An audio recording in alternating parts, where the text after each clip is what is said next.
Okay, I'm calling to order this February 2024 meeting of the Coral Springs Charter Band Boosters.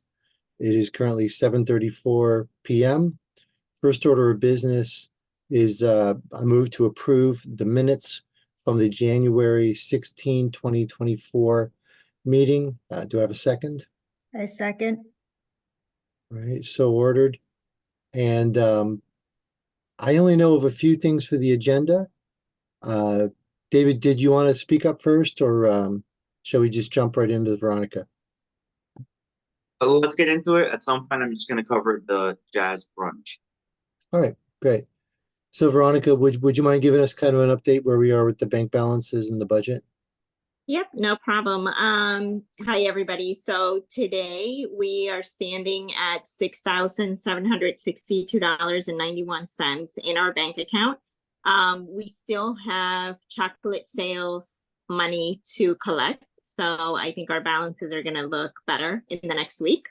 But certainly we are slowly getting to a higher balance, which is necessary as we're nearing the end of the year. So definitely looking good. For the parents that joined us, we did get our account set up in Zelle. So our Zelle is now an option that we are using to receive funds for certain events, not for Fair Share, not for our normal collections via the other systems and PayPal, but for specific transactions, Mr. Cardona will let you know if Zelle is available for you to pay through. So that's something that I think is going to help us and make the parents' payments a little bit easier for certain events. So that's it. That's all that I have on my end. Hey, Veronica, when someone uses the Zelle, it's very important that they complete the memo section, right? And put a reminder in there what it's for. Absolutely. We used it for the solo and ensemble collection of the funds. That's what I mean by we're only going to be using Zelle for certain transactions. So when you make your payment, definitely you have an option to put in the child's name and what it's for, so that when it gets on our end, we'll be able to see where it's coming from. Thank you. Yeah, that's really important. Christine, how are we doing in charms and with Fair Share? Are we on course, way behind, or getting close to done? Where are we? Oh, I don't know about getting close to done, but last time we did a report, there's still a few thousand outstanding. Not, you mean, I think I'll have to look up the exact number, but I know that Mr. Cardona and Ms. Ayton were gonna, reach out as needed. But yeah, no, it's good, but could be better. So we'll do some follow-ups. I have some catching up to do a little bit on a couple of things.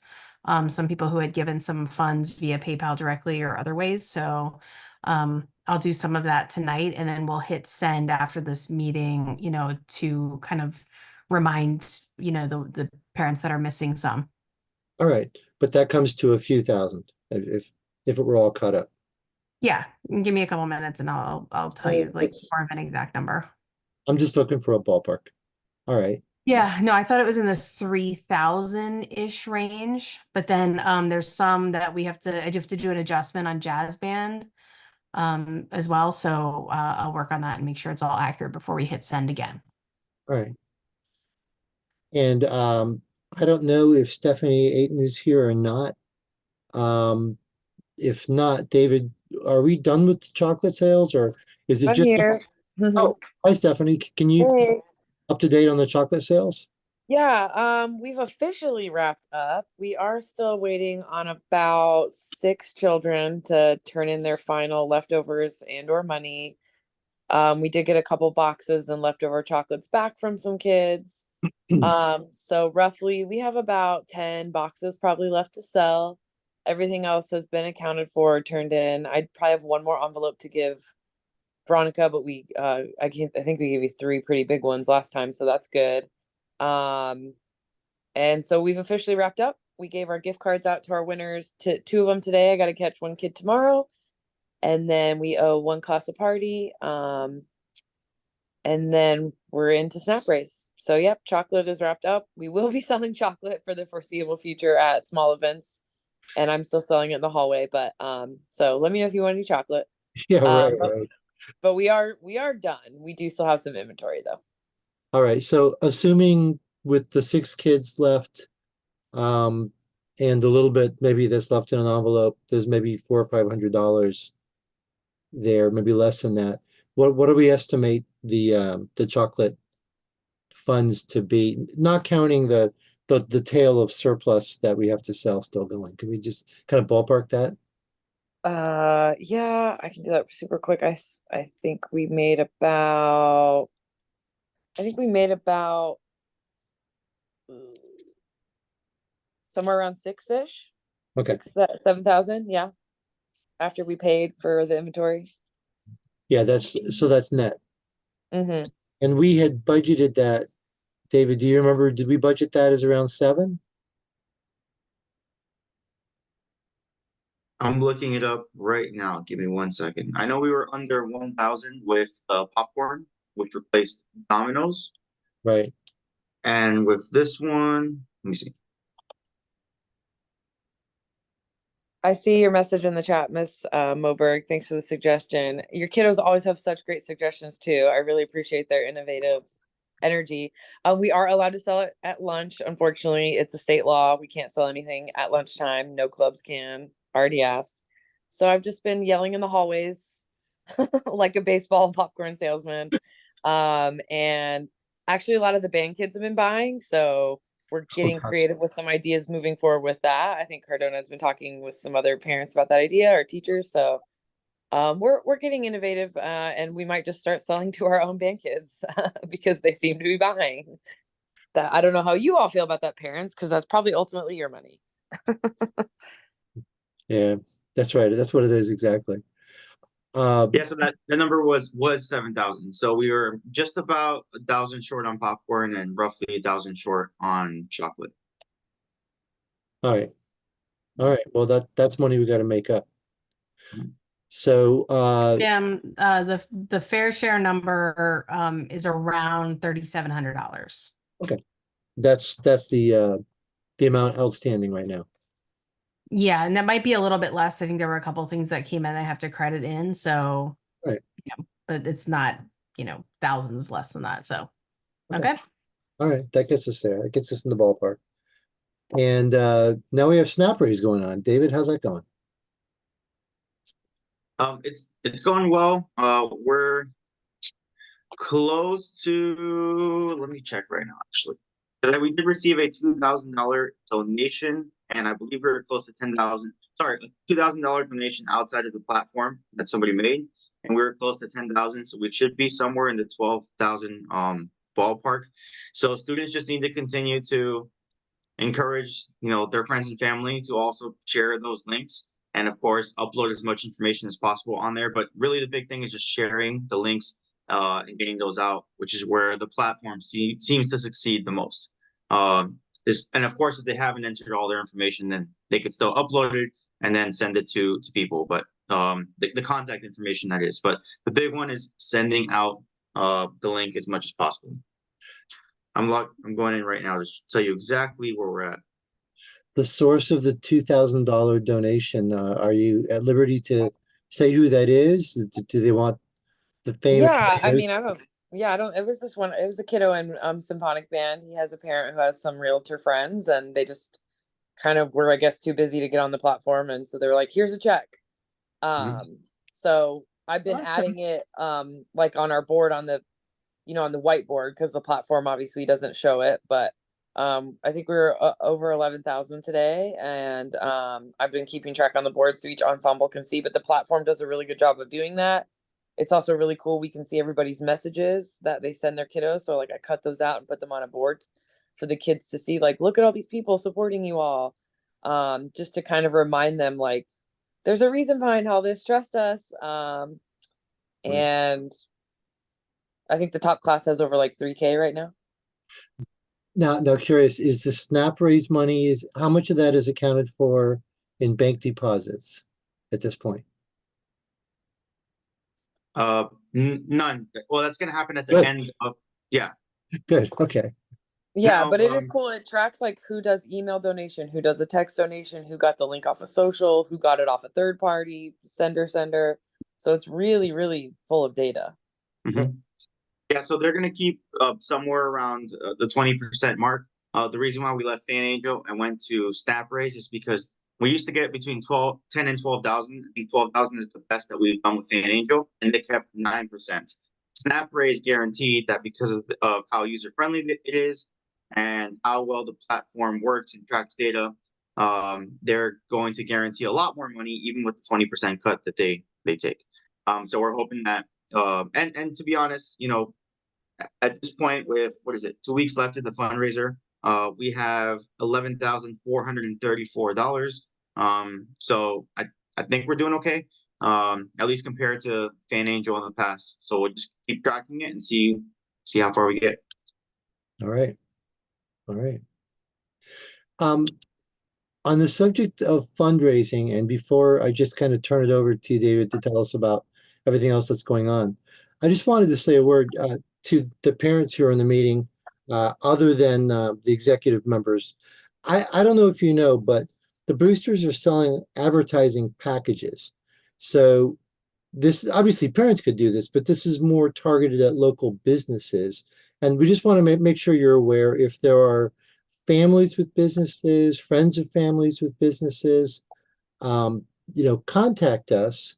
We have a range of packages. One of the things, when you drop kids off and you see those banners on the fence, we're selling those banners, so there's advertising there. And there's other stuff. There's a whole package. Keep it in mind if you think there's someone who might like the opportunity to advertise in that fashion. It's not very expensive and it's pretty, it does get their name out there. So I'm throwing that out to the parents who are in this meeting. Give thought to if there are family businesses or friends of family businesses that you think might be interested. And the best thing to do is get a hold of Mr. Cardona or email the boosters at cscbandboosters@gmail.com, or contact us in some way to let us know. And then we can send you information on the packets that are available, the different advertising ways and the costs. That's all I have for items I know I wanted to raise. David, what's going on? Yeah, I just want to briefly talk about the Jazz Brunch. There are many more details pending that I think we might be able to get over to you very soon. But we do have a date for the Jazz Brunch. It is going to be on April 21st.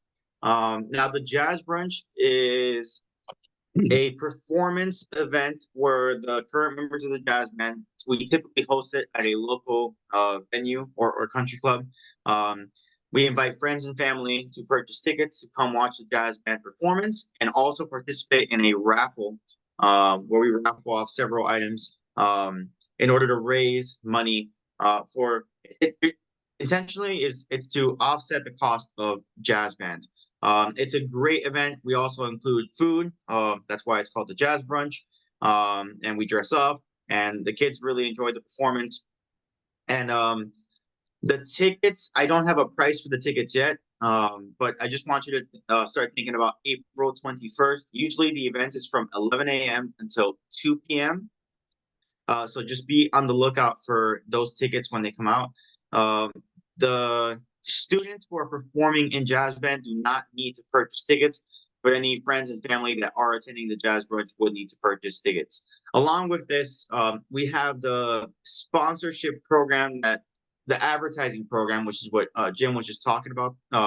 And we also receive donations, and we also look for raffle items for this event. So if you know of a business or have connections with a business that might be willing to send in gift cards or deals or packages or a barbecue grill, just anything that you think of is a great item to raffle off, please just let us know. Get in contact with one of the boosters or myself. Or if you know of a business that would like to make a donation towards this event, that would be great as well. We used to just do the sponsorships for this event. And what Jim was just talking about is that we kind of broadened sponsorship or advertising program. So now if you follow, or if you make a donation, or a business makes a donation to sponsor our program, you're not just advertise at the Jazz Brunch like we used to do. You have several platforms and several avenues to advertise the business. So I'm gonna be sending out an email that has all the ticket information for the jazz brunch, all those details, as well as location very soon. And I'll also include some information about donations towards the or items that we can be donated towards the jazz brunch event, and also just the sponsorship advertisement program in general. So just be on the lookout for that, and it'll also be on the March newsletter. That's it. So on the jazz brunch, I would just comment, you've all probably heard the jazz band in the auditorium. They sound great. You got to hear them in a smaller room. It's even better. It's impressive. It's worth the show. All right. Is that really it? Yeah. All right. Are there any comments, any items anybody wanted to add or bring up for discussion before we close out the meeting? There's another question in the chat. It says, can we do a $2 Jean Day that supports our band? So that's a great question. My first year in 2019, we were able to do Jeans Days to support our individual clubs. And at some point in 2020, I think, or 2021, they changed it. You can only do a Jeans Day to support a charity. So if we want to do it, we want to pick a charity that's related to music or an organization that supports the community through music. We can do a Jeans Day, but we can't do it for the band itself. We are a charity that supports. Which is a bummer because the band used to always be the first one to do the Right. Jeans Day at the beginning of the year. It was always because band B, right, letter B, and so band was always first. And in the beginning of the year, everyone actually brings their $2. So we used to, I think we brought in like $2,000 from one of those Jeans Days. Anyways, unfortunately, we can't anymore. They take all the good stuff away. Yeah, that's a rough one. All right. But if we did want to do one for a charity cause, I mean, that's still a great thing. We used to do one with Tri-M for an organization that provides music therapy to various communities and various organizations. So if we want to do something like that, that's a great opportunity too. I usually let the kids kind of decide and manage those events. Mr. Cardona, can you explain, I know I've had some questions and I fielded some questions from some parents, but can you open it up and explain what the kids are actually raising money for and what these fundraisers are going towards? Yeah, absolutely. So there's various components of the band program, right? We have the concert bands, which are the classes that meet, during the school day, middle school and high school classes. And then we have some groups that meet outside of school hours, like the marching band and the jazz band. They all have various costs that come along with them. The school does provide some funds for instruments. They do give us close to $3,000 a year for instruments and $3,000 for music. But if you try to purchase an instrument, I think $3,000 gets us like 1.5 instruments. If it's like an oboe, if it's a tuba, it gets us like a quarter of a tuba. And so when you rack up all the expenses, we bring in various clinicians throughout the year. We host our symphonic band camp. We have our marching band camp along with all of the events that marching band participates in throughout the year. For concert band, the boosters do have to chip in for various things like equipment, instruments, repairs, music, and as you guys can tell, none of this costs a couple $100. Usually these things rack up to the several thousands of dollars. So there's a lot of things that we spend money on. The good thing is that the fair share covers a portion of it, but we don't want to overwhelm everyone with crazy fair share amounts. There are some schools that maybe have fair share for marching band close to the thousands, and even for class also high amounts. So we actually collect the majority of our funds to run the program from fundraising.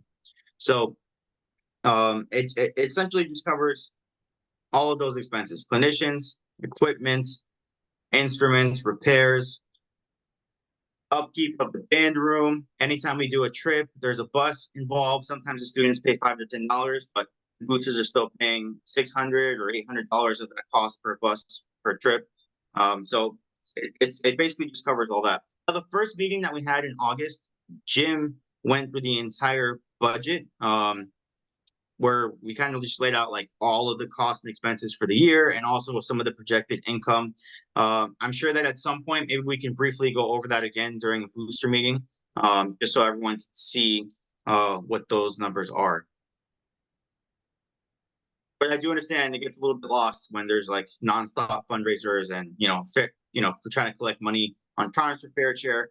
I promise you it's all going towards something. We'll make sure to review that so you can have a better idea of how those numbers look. All right. If there, oh, Another question. I'm sorry, yeah, Jim. no, it's okay. Can David, you you give a asked, quick ahead. update on FAU trip this Saturday? yeah, actually, I'd like to hear that too. Yeah, sure. So the Honor Band and Wind Ensemble are going to be traveling to FAU. They both have different performance times. I don't remember when. Honor Band is performing around 2 p.m. They're meeting at school at 10:30. They're performing at FAU at 2 p.m. and they'll be back at Charter around 4 p.m. When we drop off Honor Band, we'll pick up Wind Ensemble, go to FAU. I think our performance for Wind Ensemble is at 6:30 p.m. Also in the same location, and those students should be back around 8:30 p.m. This is a pre-MPA performance, so before we have our official MPA for concert band in March, this is an opportunity for us to get on stage, play all of our music, and get feedback from 3 reputable judges. So students just need to be dropped off. They're only going to be there for about 4 hours total, so they should be fed before and obviously after the event. They will be wearing their concert black, and they won't have to bring their instruments and music accessories. You can watch the performances. Just please take a look at the emails if you're Honor Band or Wind Ensemble, because they're both separate times. I believe it's free to watch the performance, so you just got to make it to the concert hall while we're at warm up, and just fit in. The performance is about 20 minutes per group. Makes sense. So it's a dress rehearsal for MPAs. Yep. Great. Makes sense. All right. I don't see any more questions in the chat. Unless anybody has anything else to raise, I don't see any little hands. This meeting is adjourned. Executive meetings, please stay behind. Thanks, everybody.